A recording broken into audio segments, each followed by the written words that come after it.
Merci beaucoup, Monsieur le Président, Monsieur le ministre des Mines et de la Géologie, chers collaborateurs de Monsieur le ministre, chers collègues. Monsieur le ministre, le secteur des mines fait partie des 4 nouveaux moteurs de croissance identifiés en 2022 dans le cadre du PSE, aux côtés de 3 autres, l'agroalimentaire, l'habitat, etc. Nous sommes aujourd'hui dans un secteur qui focalise beaucoup d'espoir. Mais à y regarder de près, le secteur est un peu chahuté et je pense que les interventions des collègues Demba Diop, Abbas Fall le révèlent à suffisance. Et je voudrais féliciter Abbas qui est un très bon président de commission. Il n'a pas, dans sa fonction de présidence de commission, il transcende les clivages partisans. Et ça, c'est important. Et je voudrais saluer ça. Dans les propos qui ont été tenus tout à l'heure, Monsieur le ministre, il y a un sérieux problème pour un secteur porteur de croissance. C'est l'absence d'une bonne implémentation du secteur minier sur les territoires. Cette question-là transcende les problématiques actuelles. Moi, je me rappelle, il y a de cela 22 ans, alors que j'étais directeur de cabinet à la mairie de Rufisque, on avait les mêmes problèmes avec la Sococim. C'est qu'aujourd'hui, il me semble que nous devons aller vers un revirement. Ce revirement, c'est comment instaurer un dialogue territorial entre les unités d'exploitation minière et les territoires d'implantation. Il faut que les acteurs se parlent. Parce qu'on ne peut pas se passer de l'exploitation des mines, c'est une opportunité de développement et de croissance économique. Mais comment faire pour que la relation soit davantage apaisée entre les unités industrielles, les unités d'exploitation minière et les territoires, les collectivités territoriales d'implantation. Et je pense que le premier signal qu'il faut envoyer de manière positive se trouve au niveau de ce que le Demba Diop a parlé tout à l'heure, c'est un peu les pertes de recettes fiscales des collectivités territoriales d'implantation du fait des exonérations que l'État consent à ses exploitations minières. Rufisque le vit jusqu'à présent avec la Sococim.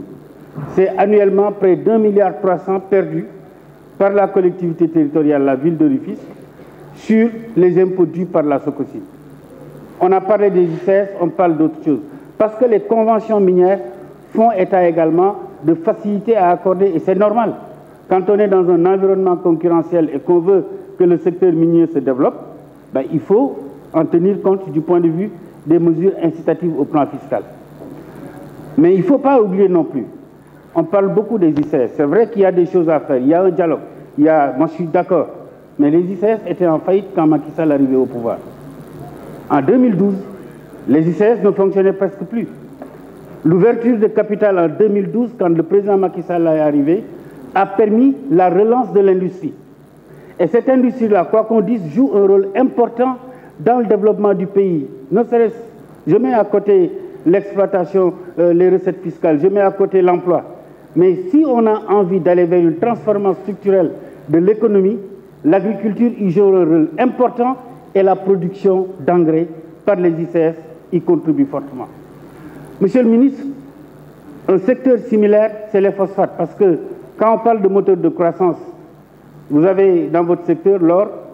L'or, c'est 53% du secteur extractif. Il y a le zircon. On nous annonce le démarrage, la fin des négociations pour le démarrage de l'exploitation des mines, des gisements de Niafaran. C'est une très bonne chose, mais il faut que ça se fasse dans le dialogue. Parce qu'il y a eu des résistances au départ, et je pense que le gouvernement poursuit cette phase de dialogue dans la négociation. Il y a les phosphates. Alors, sur les phosphates, moi j'ai un petit souci. Aujourd'hui, les phosphates de Matam, aujourd'hui sont fermés du point de vue de la production. Parce qu'il y a un contentieux judiciaire entre 2 investisseurs. La production est sur place, mais elle est bloquée.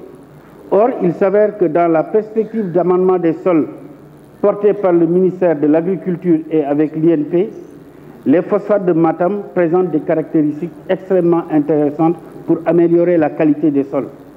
Mais il semble que le conflit judiciaire, un contentieux judiciaire entre 2 opérateurs fait que personne aujourd'hui ne peut accéder aux mines d'Endori, je crois. Enfin, Monsieur le ministre, je pense que dans tout ce secteur-là, je reviens au dialogue nécessaire.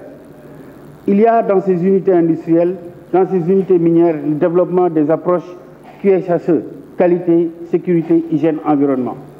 Mais moi, je pense que cette approche QSHE ne doit pas se limiter uniquement à l'intérieur de l'entreprise, mais doit prendre en compte l'environnement global de l'entreprise pour que par le dialogue, pas uniquement la RSE, quand moi, une entreprise minière veut faire une action dans une collectivité territoriale, elle doit se fonder sur le plan de développement de cette collectivité territoriale, réfléchi par les élus du territoire, et c'est comme ça qu'on arrive à faire le dialogue entre les deux.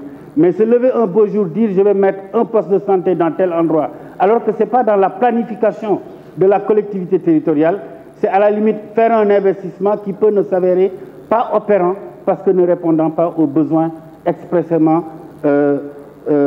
évoqués par les populations. Donc, c'est un secteur important. Vous êtes à la tête d'un département extrêmement important, porteur de croissance pour le PAP 3. Nous vous connaissons homme de défi. Nous voyons l'équipe qui vous entoure. C'est des cadres de très haut niveau. C'est le secteur du fer. Il faut lancer, mais il faut exploiter. Comme je dis, ces ressources naturelles-là ne sont pas des tentes dressées pour le sommeil. Le Sénégal a besoin d'exploiter ces ressources minières. Il faut le faire, mais il faut le faire dans un cadre de dialogue permanent entre les populations et particulièrement via les élus qui représentent les populations à l'échelle des territoires.